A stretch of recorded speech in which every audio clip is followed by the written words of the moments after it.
On my way, Sir Andrew. Nay, all come. If I lose a single scruple of this sport, let me be boiled to death with melancholy. Here comes a little villain. Now, my metal India. Get you two into the box tree. Malvolio's coming down this walk. He has been yonder in the sun, practicing behaviors to his own shadow this past half hour. Oh, observe him for the love of mockery, for I know that this letter will make a contemplative idiot of him. Close in the name of jesting. Lie thou there, for here comes the trout that must be caught with tickling.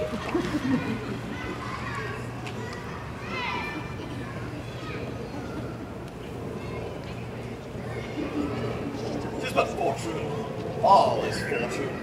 For I once said she did affect me, and I've heard her come so far herself as to say that, should she fancy, it would be one of my complexion.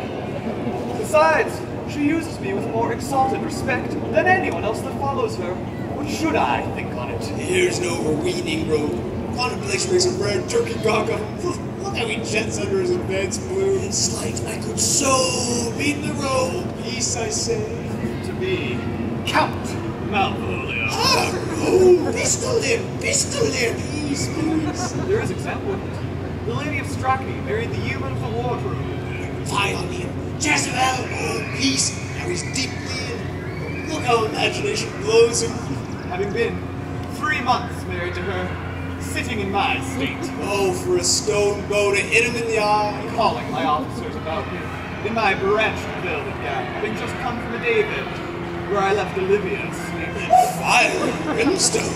And then to have the humor of state, and after a demure trifle of regard to tell them I know my place, as I would they should do theirs, to call for my kinsman, Toby. Bolts and shackles. 7 of my people make out for him.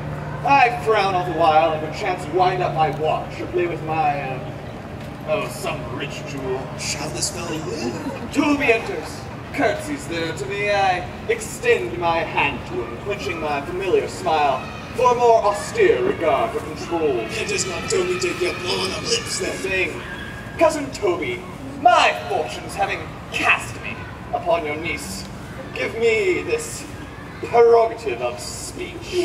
What? You must amend your drunkenness. Outstanding patience! Avoid breaking the sinews of our plot. Besides, you waste the treasure of your time with a foolish knight. That's me, I warned you. One Sir Andrew. Oh, I knew it was I, for many do call me a fool. What employment have we here? That was the woodcock near the Jew. Oh, peace, and the spirit of humor's intimate reading aloud to him. By my life, this is my lady's hand. Will these be her very C's, her U's, and her T's, and thus she makes her great P's. It is in contempt of question her hand. Her C's, her U's, and her T's? Why that? To the unknown beloved, this and my good wishes, her very phrases, by your leave wax soft, and this impressure her Lucretia, with which she uses to seal, 'tis my lady. Now, to whom should this be? Ah, this winds and liver and all. Jove knows I love, but who? Lips do not move. No man must know. No man must know. Well, what follows? The number's altered. No man must know. If this should be thee, Malvolio. There hang thee, Brock. I may command where I adore, but silence, like a Lucretian knife with bloodless stroke, my heart doth gore. M-O-A-I doth sway my life. A fustian riddle, excellent wench, say I. M-O-A-I doth sway my life. Nay, but first let me see. I may command where I adore. Why, she may command me. I serve her. She is my lady. This is evident in any formal capacity. In the end, what should that alphabetical position fall 10? If I could make these letters resemble something in me softly. M-O-A-I. Oh, I make up that. He's got a cold scent. And Malvolio. Ah, did I not say he would work it out? The cur is excellent at faults. But then there's no consonancy in the sequel that suffers under probation.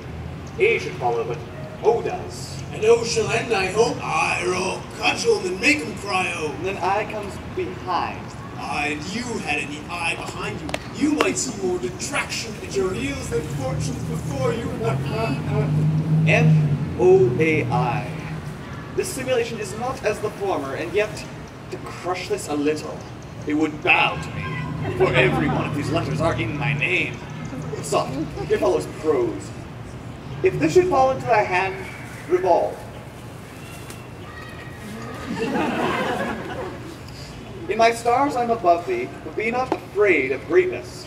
Some are born great, some achieve greatness, and some have greatness thrust upon them. Thy fates open their hands. Let thy blood and spirit embrace them, and, to inure thyself to what thou art like to be, cast thy humble slough, and appear fresh.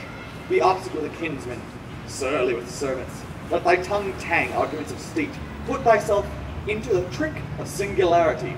She thus advises thee that sighs for thee. Remember who commended thy yellow stockings, and wish to see thee ever cross-gartered. I say remember. Go to, thou art made if thou desirest to be so. If not, let me see thee a steward still, the fellow of servants, and not worthy to touch fortune's fingers. Farewell. She that would offer services with thee, the fortunate unhappy. Daylight, and champagne discovers not more. This is open. I will be proud. I will read politic authors. I will baffle Sir Toby. I will wash off gross acquaintance. I will be point devised to the very man. I do not now fool myself to let imagination jade me, for every reason excites to this, that my lady loves me.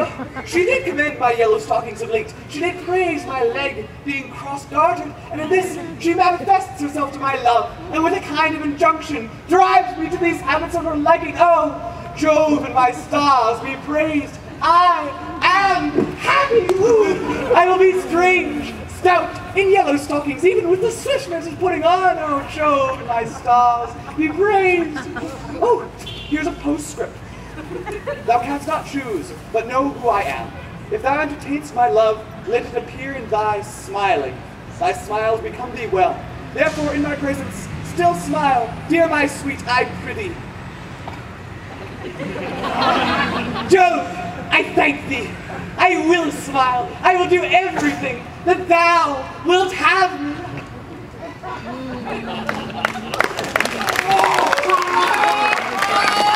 Oh, I could marry this wench for this device. So, what could I do? I'd ask no other dowry with her, but such another jest. Oh, nor I neither. Here comes my noble gull catcher.